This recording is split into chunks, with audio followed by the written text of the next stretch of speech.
હું છું ડોક્ટર શૈલેષ ચાની, સાયકિયાટ્રિસ્ટ, સેક્સોલોજીસ્ટ અને વ્યસન મુક્તિના નિષ્ણાંત તરીકે ભાવનગરમાં પ્રેક્ટિસ કરું છું. આજે મારે વાત કરવી છે સૌથી કોમન વ્યસન એવું તમાકુ, ગુટકા, પાન, માવા, બીડી અને સિગરેટ વિશે. સામાન્ય રીતે મારી ઓપીડીમાં જ્યારે દર્દીઓ આવે ત્યારે અમુક વાક્યો બહુ કોમન બોલતા હોય છે. હું તો ક્યારેક જ સાહેબ તમાકુ ખાઉં છું, મને કઈ કોઈ વ્યસન નથી. હું તો સાહેબ ધારું ને ત્યારે તમાકુ છોડી દઉં છું. મેં સાહેબ ઘણી વખત સિગરેટ બંધ કરી છે. સાહેબ નાનો હતો ને ત્યારથી આ લઉં છું, હવે કાંઈ છૂટે નહીં. આ વખતે આ લત તો સાહેબ છે ને હું જયારે મરીશ ને ત્યારે મારી સાથે જ જશે. સાહેબ તમાકુ ન લઉં ને તો કબજિયાત થઈ જાય છે. જ્યારે મારી પાસે કોઈ પણ બીમારી માટેના દર્દી આવે અને વ્યસન લેતા હોય એટલે હું એમ કહું ભાઈ વ્યસન છોડી દો, એટલે આ બધા વાક્યો મને દર્દીઓ દ્વારા સાંભળવા મળતા હોય છે. ઘણી વખત એવું બને કે દર્દી વ્યક્તિ વ્યસન છોડવા માંગતો હોય પણ અમુક એવા સંજોગો હોય એને લીધે છોડી નથી શકતો. તો આપણે પહેલા વાત કરીએ સાયન્ટિફિક વાત. તો જે તમાકુ છે એની અંદર કેમિકલ આવે છે એક નિકોટિન.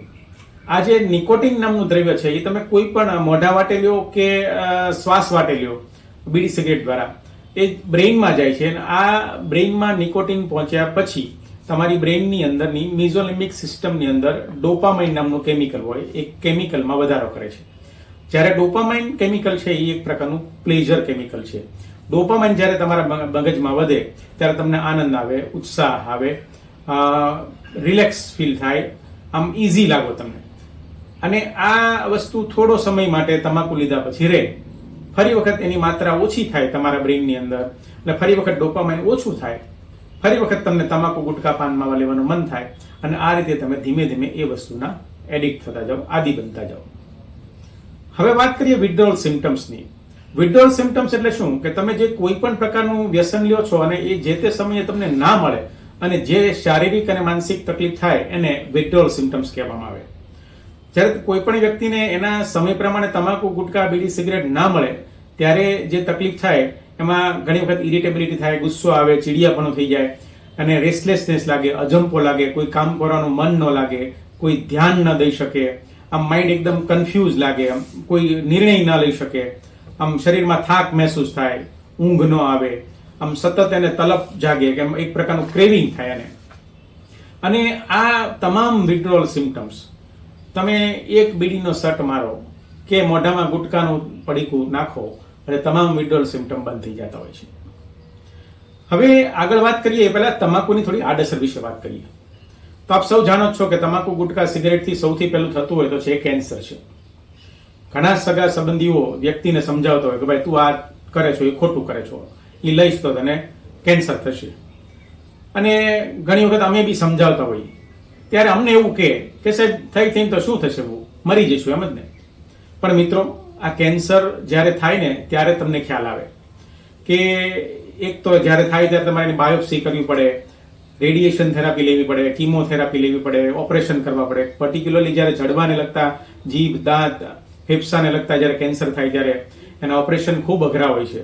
વત્તા એ જ્યારે ઓપરેશન કરે ત્યારે ઘણી વખત એક જડબું કાપી નાખે, એક સાઈડના દાંત ના હોય, તમે જિંદગીભર ખાઈ ન શકો, નાક વાટેથી નળી નાખી અને તમને જિંદગીભર પ્રવાહી લેવાનું થાય. અને આ વસ્તુ 2, 5, 15 દિવસ પૂરતી નથી હોતી, એ લગભગ લાઈફ લોંગ રહેતી હોય છે. અને ઘણી વખત એક ઓપરેશન કરે પણ તમે એમાં છુટકારો નથી થતો. ઘણી વખત રિપીટેડલી 2 વખત, 3 વખત, 4 વખત પણ ઓપરેશન કરવા પડતા હોય છે.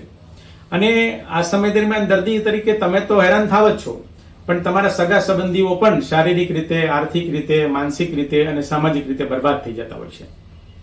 અને એવું નથી કે તમાકુ માત્ર મોઢામાં કે ફેફસામાં જ કેન્સર કરે છે, પણ શરીરના મોટા ભાગના કેન્સર થવાની, અલગ અલગ શરીરના જે અવયવો છે એમાં કેન્સર થવાની શક્યતા તમાકુને લીધે લગભગ 30% વધી જાય છે. કેન્સર સિવાય હાર્ટ એટેક થવાની શક્યતા વધી જાય, બ્રેઇન સ્ટ્રોક અને પેરાલિસિસની શક્યતા વધી જાય, ડાયાબિટીસ, આંખમાં તકલીફ કે ઝાંખા આવે, દાંત અને પેઢાના રોગો થાય, અને ખૂબ અગત્યનું છે ઇન્ફર્ટિલિટી અથવા નપુંસકતા.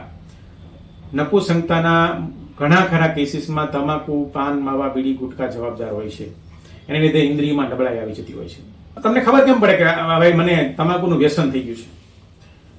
જો તમને એવું લાગતું હોય કે તમાકુ કે સિગરેટ બંધ ન કરી શકતા હો, વારંવાર તમે કોશિશ કરો ને એમાં ફેલ જતા હો, તો બીજું, છોડવાથી તમને જે અગાઉ વાત કરી એવા બધા વિડ્રોલ સિમ્ટમ્સ આવતા હોય તો તમને તમાકુની આડઅસર ચાલુ થઈ ગઈ હોય, ઘણી વખત હાર્ટ એટેક આવી ગયો હોય, પેરાલિસિસ થઈ ગયો હોય, ઇવન ઘણા તો ઓપરેશન કરી નાખ્યા પછી પણ તમાકુ છોડતા ના હોય. તમારી સોશિયલ એક્ટિવિટી તમે રિસ્ટ્રિક્ટેડ કરી દો. ઘણી વખત કોઈ દવાખાનામાં, કોઈ હોટલમાં, કોઈ થિયેટરમાં તમાકુ ન લઈ જવા દે અને તમે જે તે જગ્યાએ જવાનું ટાળતા હો, એનો મતલબ છે કે તમે તમાકુના વ્યસની થઈ ગયા છો. હવે વાત કરીએ સારવાર વિશે. અત્યારે ખૂબ સરસ નિકોટિન રિપ્લેસમેન્ટ થેરાપી અલગ અલગ ફોર્મમાં અવેલેબલ છે. નિકોટિન પેચ છે, ગમ છે, ઇન્હેલર છે, લોઝેન્જીસ છે, નેઝલ સ્પ્રે છે. આ તમામની અંદર નિકોટિન આવે છે કે જે તમાકુની અંદર આવે છે અને એ ધીમે ધીમે માત્ર એનો ડોઝ ઘટાડી અને નિકોટિનને રિપ્લેસ કરવામાં આવતું હોય છે. બીજી અત્યારે ખૂબ સારી દવાઓ ઉપલબ્ધ છે કે જે તમને તમાકુ, ગુટખા, સિગરેટ ના પીવો અને તમને જે વિથડ્રોઅલ સિમ્ટમ્સ આવતા હોય, જે ક્રેવિંગ થતું હોય, જે તલબ જાગતી હોય, એ તલબ નથી જાગવા દેતી.